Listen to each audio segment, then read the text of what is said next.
اور ساتھیوں، بس مدینے میں وہ دن بڑا عجیب تھا جب سیدنا فاروق اعظم کے بیٹے کا معاملہ آ گیا۔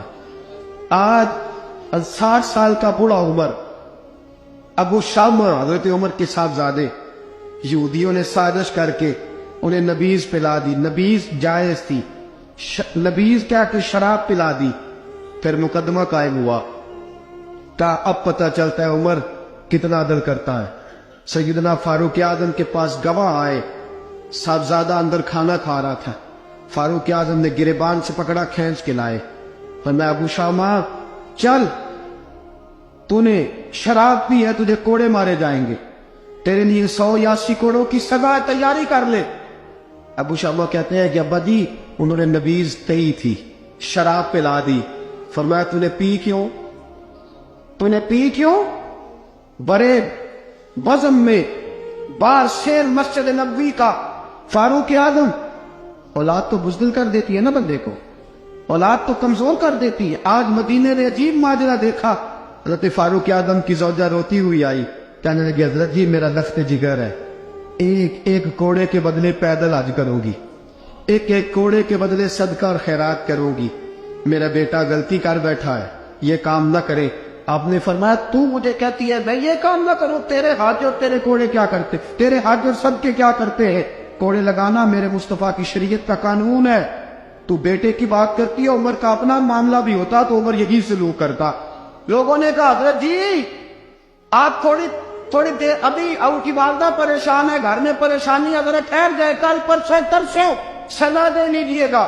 فرمایا تمہیں یاد نہیں جب مدینے کی ایک بی پی نے چوری کر لی تھی اور میرے مصطفیٰ کی بارگاہ میں کہا گیا تھا حضور ذرا ٹھہر جائے، سزا نہ دے، تو حضور نے فرمایا تھا اگر فاطمہ بھی چوری کرتی تو ہاتھ کاٹ دیتا۔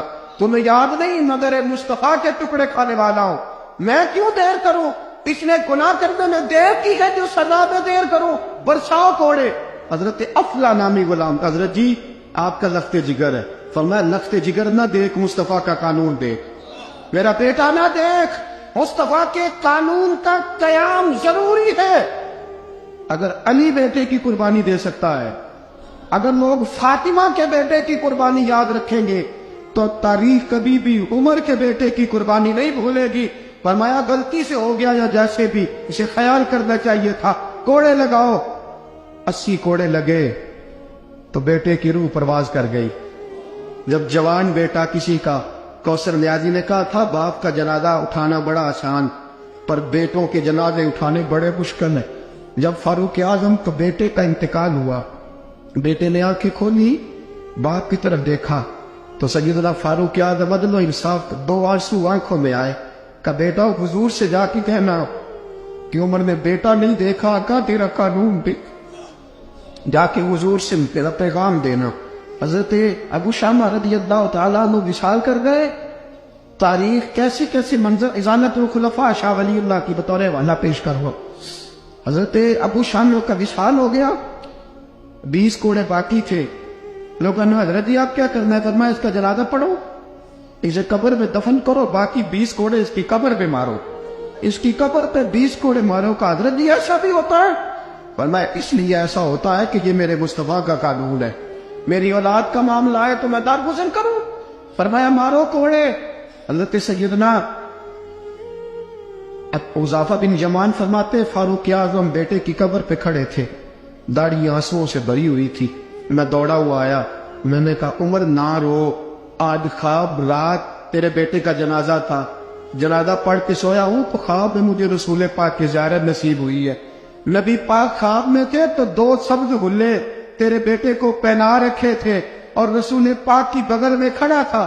حضور نے فرمایا عمر کو جا کے کہنا کہ تو نے بیٹا پاک کر کے بھیجا تھا، اللہ نے جنت کے سارے دروازے کھول دیے ہیں۔ اللہ نے عمر کو میرا سلام کہنا اور اسے کہنا عمر تیرا حدود اللہ قائم کرنا خدا کو بھی پسند ہے، مصطفیٰ کو بھی پسند۔ ساتھیو عمر انتقال کر گئے، 26 ذی الحجہ کو زخم لگا، یکم محرم کا دن، آج کا دن حضرت فاروق اعظم کو یاد رکھنا، لوگوں کو بتانا، دن بار عمر کی باتیں کرنا، خراج تحسین پیش کرنا۔ حضرت فاروق اعظم کو زخم لگا، آپ نے فرمایا اپنے بیٹے سے بیٹا جا حضرت عائشہ کے پاس،